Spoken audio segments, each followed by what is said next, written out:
So we're now officially more than 1 year into the new BC government, and it makes us wonder, Haley, think like what kind of stamp can the BC NDP put on the province's economy? Lots going on, and with us today to talk about everything from job creation to trade opportunities to technology, I want to welcome onto the show Bruce Ralston. He is the Minister of Jobs, Trade, and Technology. I hope I got that in the right order. It's a bit of a mouthful. Okay, great. And also joining us is George Chow. He is Minister of State for Trade. Thank you both, ministers, for joining us on the show today. Hi. Thanks for inviting us. So it seems as if you want to sum up trade in one word right now. If we look at the international scene, a lot of it has to do with uncertainty. But if you look at BC, we've been very consistent with the economy, a lot of opportunities, a lot of diversification with this one economy. Tell us both. I'll start with you, Minister, with regards to international opportunities that are going on in trade for British Columbia specifically. I think you're right. I think the word is uncertainty right now. But of course, with respect to BC, I think we're pretty certain because we are dealing with our four largest trading partner, the U.S., China, Japan, and Korea.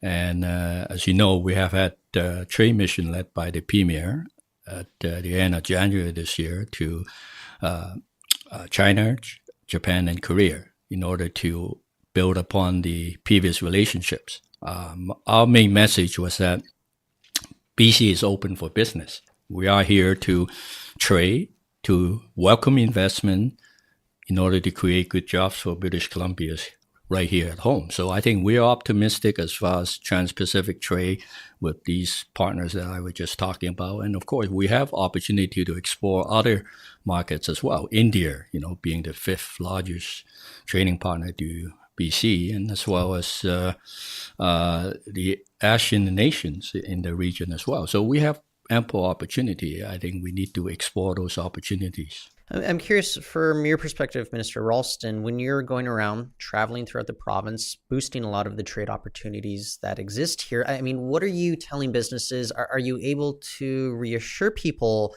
maybe about the uncertainty that's existing right now? Well, I think that's something that policymakers, certainly nationally and in every province, are concerned about. The good thing for British Columbia is that we are less dependent on the United States than other provinces. Ontario, about 80% of its exports go to the United States. In British Columbia, it's around 50%. So obviously, the United States is still our largest customer, and we do continue to pursue opportunities south of the border, particularly along in the Cascadia region. We've opened it's a one-person representative trade office in Seattle. We have one in San Francisco, a new one, and in Los Angeles, and we also have an office in Boston. So we are pursuing those kind of business opportunities, and there's a lot of especially in the technology sector, there's a lot of exchange both with Seattle and Silicon Valley at the business level. So we're not writing off the United States. I think we're probably focusing a bit more. There is turbulence at the national level, and we are doing our best. Certainly the catalyst situation where duties were imposed unfairly upon a major employer in British Columbia. We are resolutely fighting that. The Premier has mobilized the company, the affected communities, Powell River, Crofton, and Port Alberni, the opposition parties, the unions. But that's the world that we live in. So we are taking steps, and Minister Chow and I lead that effort to look to other markets in this time. And there's lots of interest in British Columbia, of course.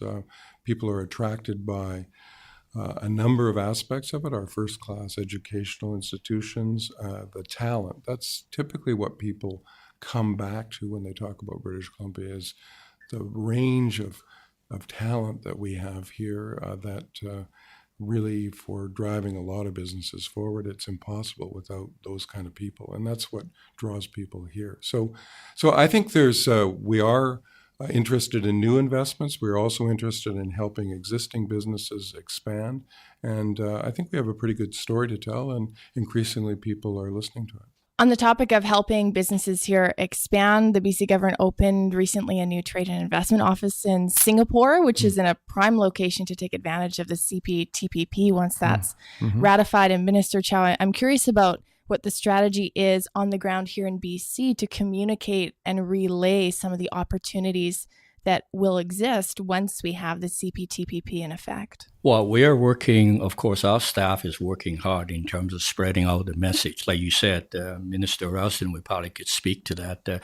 We opened a new office in Singapore, and it's, Singapore is a very advanced economy with high tech and everything. And as Minister Ralston has said, we also opened up some new offices in the U.S. So we're not neglecting the U.S. Like we have 2 new offices, Boston and Seattle. And overall, we have about 54 trade investment offices in the world spread over 17 regions. Now, these are local people that we hire that meets our requirement, that help us to attract investment as well as make deals on the ground, right, in the market. So those are very, very important strategies.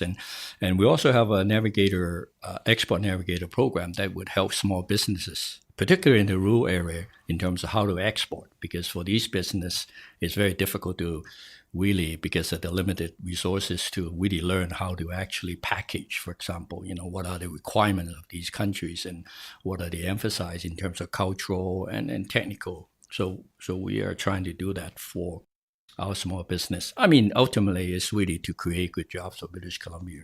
Well, I want to go back to something you mentioned just a moment ago, Minister Ralston, with regards to the softwood lumber issue that's going on. And we talked to some economists, some experts, and a lot of people are saying, well, maybe there's just a sit back, grit your teeth sort of strategy that we're going to have to employ. Others say, well, maybe we have to be aggressive. We have to push back. Otherwise, we're going to have an American administration that, I don't know, if you give it an inch, they'll take a mile. What ultimately is going to be the strategy for British Columbia when we're dealing with maybe a lot of this kind of uncertainty going forward?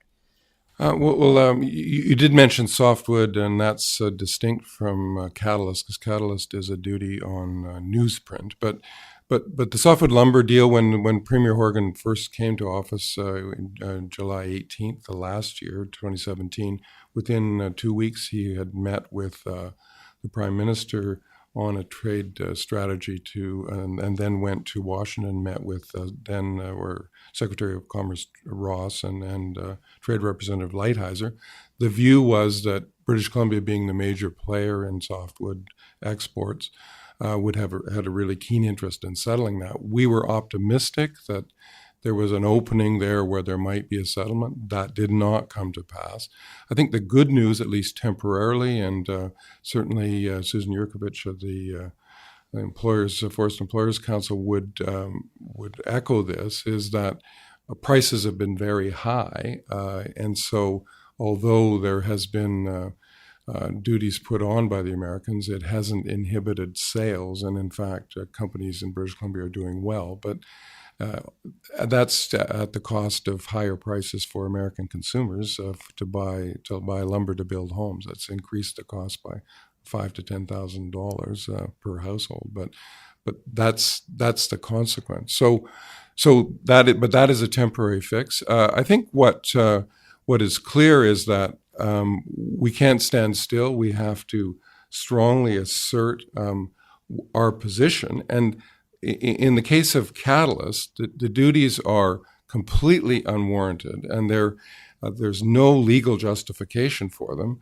The complaint was filed by a company in Washington State, employs about 250 people, Norpac.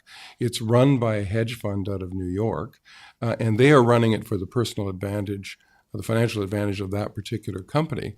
On the other side, in the American economy, there's all the small newsprint is the second biggest cost of the newspaper industry after labor, and it's affecting 60,000 jobs. Newspapers in small towns in the United States are cutting back, and there's a very furious political response, both Democrat and Republican, at the very highest levels to Secretary of Commerce Ross opposing this duty, because it's just adding immeasurably to the cost of pretty, I mean, the newspaper industry hasn't been strong.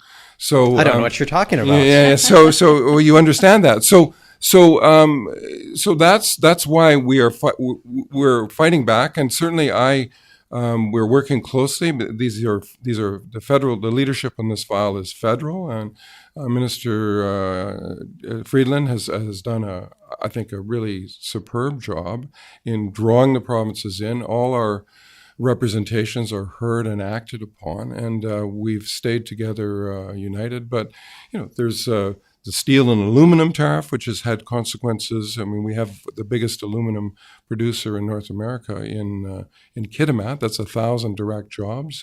That was a 10% hit. So these actions by the United States are hitting British Columbia economy, and we're standing up for BC jobs and BC communities as strongly as we possibly can. Mm-hmm. So as the Minister Ralston said, we're not stopping. I mean, we are actually promoting actively our engineering wood and our lumber in the Asia Pacific. For example, during the trade mission, we had a policy forum discussion in Beijing involving using wood for construction. And that's certainly something that we want to promote, because we hope they will use wood as a way to build. It's cheaper, quicker, and it helps to reduce the greenhouse gas emission for China, because they're building with concrete, a lot of them. So that's important. And I know there was an agreement signed recently between our Canadian ambassador, Mr. McCallum in Beijing, and China Railway Company on some agreement on using wood to build, because the China Railway Company has a real estate arm in China as well. So we're pushing that kind of agreement and helping to accelerate our wood products in Asia, whether it's in Korea. We have a project in Korea called Canada Village, in which homes very much like what we build, townhouses here, are being built in Korea with net zero energy consumption. And it's a very interesting project, and it's enticing some of the Koreans who are actually living in Seoul in the high rises to actually buy a second home to live in the countryside. And it was cold. It was in a region when near the Winter Olympic, but it's great in terms of energy efficiency. So we're doing that in order to sell our wood. Well, and maybe forgive my ignorance for a second, but I'm wondering if maybe you can enlighten me a little bit with regards to the difference in the market for, say, lumber in South Korea versus China, just because I know that we did sign a free trade agreement with South Korea a number of years ago, and we do have the current prime minister. He is looking, it seemed as if a few months ago, he was looking to make an announcement on his trip to Beijing. I'm wondering if an FTA with Beijing would open up markets even further for lumber, and if we've seen evidence of that just with regards to the FTA that we had in South Korea signed a few years back. Well, certainly that's something that the federal government is keen to work on, is some kind of trade agreement with China. But in spite of that, I think we have been promoting lumber in China for the last 10 years. Starting with the old government, we have been doing that. Our Forest Innovation and Investment Crown agents have been doing that in India, in Shanghai, in Korea.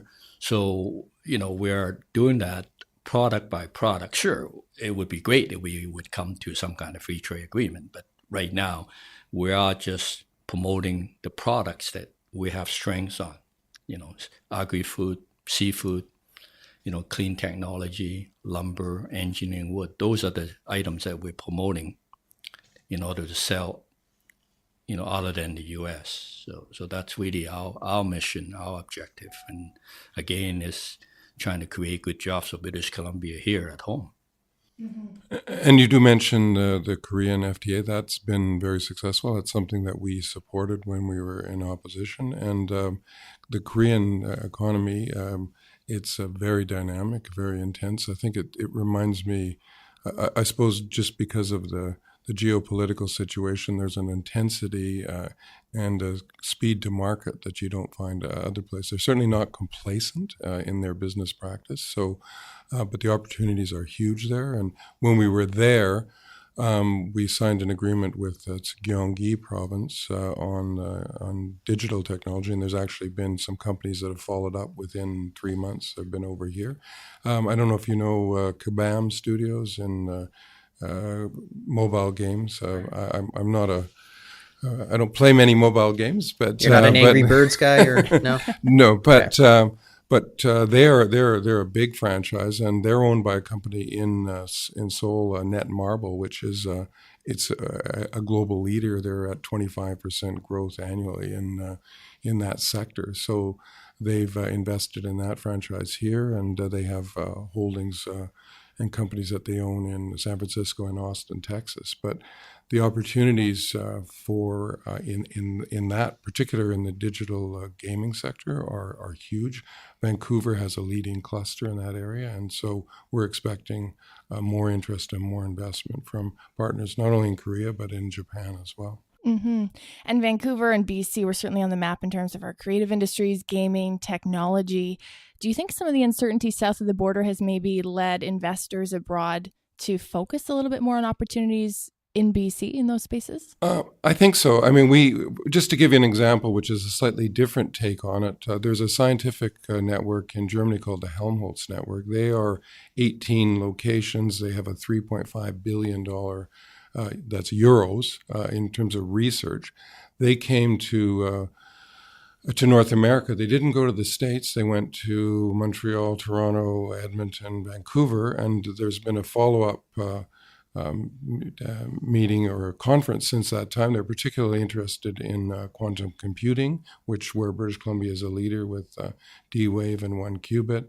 They're interested in working with Triumph, the particle accelerator. So when they were there, they said in our visit, within a couple of hours, we'd already figured out 3 or 4 projects that we could collaborate on. So the quality of scientific research here is good. I think that the talent of people in the tech sector is excellent. I know other companies are actively considering or have made decisions. Some of the big companies, I think they're probably better known, whether it's Amazon or Facebook, and those certainly are again an endorsement of what we have here, although they bring some concerns by the public about how we're going to service all of that. But I think that's the measure of just where we're at, and that interest in technology and in growth in technology hubs is taking place not only in the Lower Mainland but in Kelowna, Kamloops. There's a bit of a biotech hub in Prince George,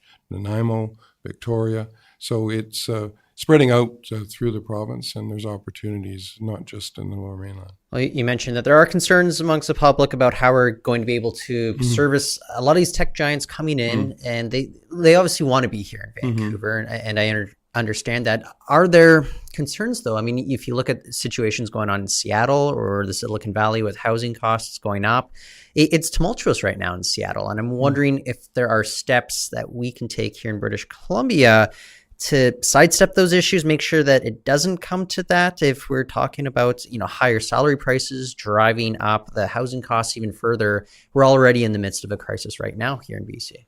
Well, one of the things that I reconstituted the board of the Innovation Council. It's now Innovate BC. The chair of the board that I asked to join is the president of Thompson Rivers University, Dr. Alan Shaver. What I've asked that group to do, it's a group of people, some people from the universities and a group of entrepreneurs and business people. What I've asked them to think about is how we can encourage companies not only to locate here, but locate elsewhere in the province. At a certain stage, sometimes people want to, and their workers I know want to live in close to the action, I suppose, in terms of social and entertainment opportunities. But you get to a different stage in your life when you're at the stage of family formation. In a place like Kelowna, where there is really good, interesting work, looks possible. I had a meeting with a company in Boston who are half in Boston and half in Gastown. The CEO said he had a worker who his family lived in, I think his parents lived in Kelowna, so he'd given him the okay to work remotely from Kelowna. So I was trying to persuade him to look at Kelowna as a city, and he's interested, given what there is there, and attracting that slightly older generation of people who are at the family formation stage, who may want to buy property, buy a house, have their children in school and without some of the stresses and strains that we love and enjoy here in the Lower Mainland. So I think there are solutions. The Minister of Housing, Selena Robinson, has got a very determined program to address a number of the challenges in the housing market. But I know it has been commented by tech executives that in order to attract people, they need to be able to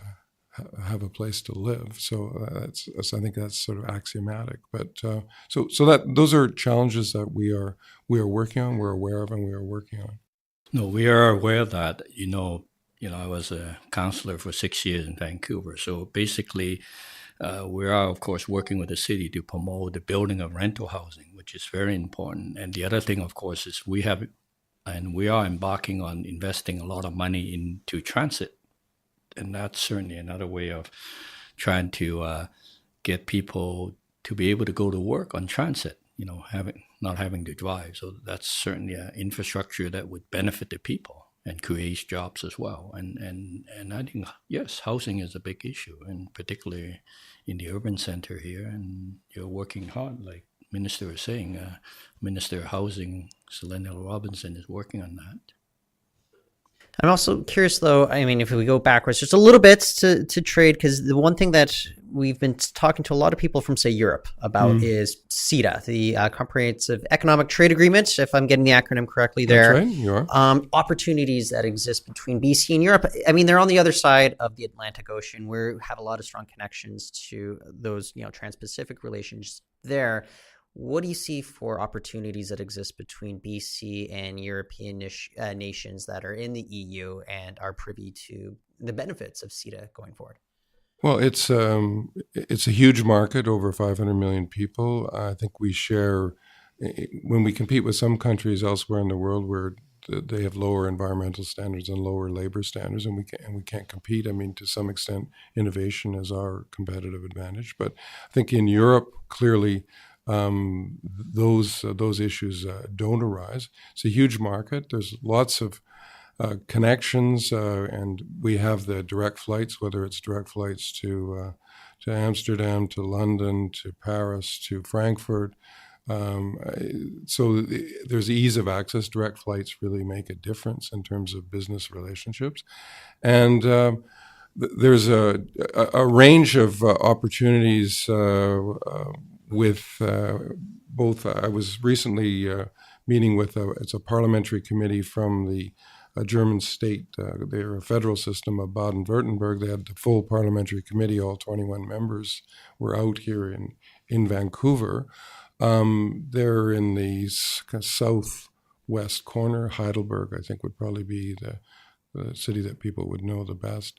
And they are, in preparation for that meeting, when we look at the range of, for example, German investment, a little bit below the radar, people don't talk about it, but there's a wide range of investments, tourism flow. Germans really like the British Columbia natural environment. And so there's interest there, and university at the research level, exchange. So, and you think of whether it's the Netherlands, they've been externally oriented in their trade since the 17th century. So they're very canny and shrewd business people. So other countries as well, whether it's met just recently with the ambassador for a very small country, Slovenia, but about 2 million people. But they have. There's a company in Vancouver Island, Titan, that sold them some small vessels for operation on one of the lakes in Slovenia. So there are a myriad of trade connections. I think there's opportunities with Europe that, and I think we as Canadians and British Columbians are well received in Europe, and people feel comfortable there, each with the other. So that's something that we're also pursuing. We have a trade representative who's headquartered at the moment in London, but has another office in Frankfurt and is Germany, and so we're expanding our scope in Europe.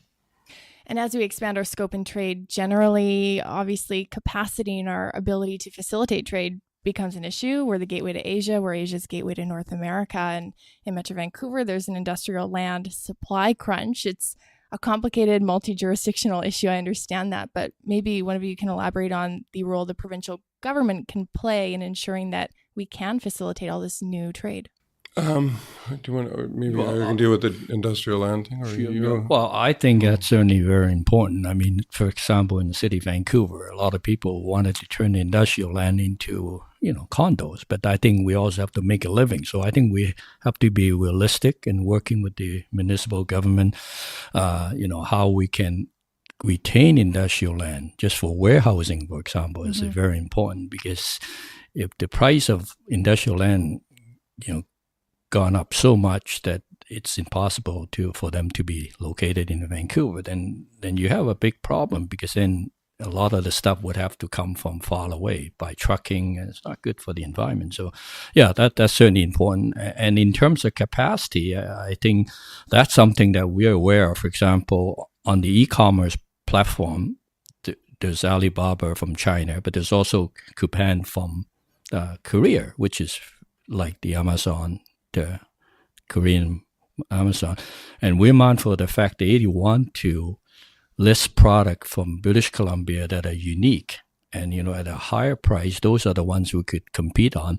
But we're also mindful of the capacity of the people to be able to produce it, because if you sign on and you couldn't supply the products, then, they lose face in terms of Coupang, and we lost businesses. So working on that is certainly very important. And that's just where our ministry comes in actually helping the small business to look at, what is your capacity?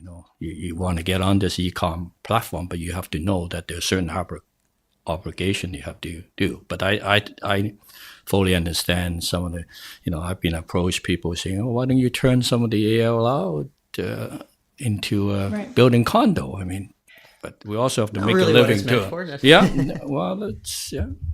But anyway, maybe Minister Ralston, from Surrey's point of view, he was a city councillor too. I agree that the question about industrial land is one that does come up, particularly for manufacturing, uniquely manufacturing. Although I did meet with a company that said that there is a new trend of vertical manufacturing. A company called Hungerford Properties, a well-established company here. They said they were aware of new locations in Seattle and the States where they're building manufacturing vertically, which I was intrigued by. But I think the drift in industrial land has been out and up the valley. I met recently with the mayor of Abbotsford, and they had pursued Molson's, who now ultimately opened a new brewery in Chilliwack. They had found them a site with about 18 acres. Ultimately, they wanted more, and they wound up in Chilliwack on a 25-acre site. So within the Lower Mainland, that's an issue. It's less an issue, the cost of industrial land in other centers, whether it's in the Okanagan, whether it's Kamloops or Prince George. Sometimes we try to persuade or sell companies on the idea of access to rail transportation and a much lower cost for industrial land. I know certainly Prince George has got a whole industrial park very close to their airport that they have serviced and are actively pursuing people to come and set up businesses there. So the industrial land question in the Lower Mainland is very, very tight, and the costs have skyrocketed. I think increasingly companies are looking elsewhere, and maybe this vertical solution that for some businesses, certainly maybe advanced manufacturing, where the floor plate is smaller, might work in those kind of circumstances. Certainly Hungerford seemed optimistic about that. Ministers, I think we could go for another 30 minutes, but I'll have to leave it there. But I want to thank both of you guys for joining us today. Thank you. Great. Thank you. Thank you for the questions. That was stimulating. That's Bruce Ralston, Minister of Jobs, Trade and Technology, and George Chow, Minister of State for Trade.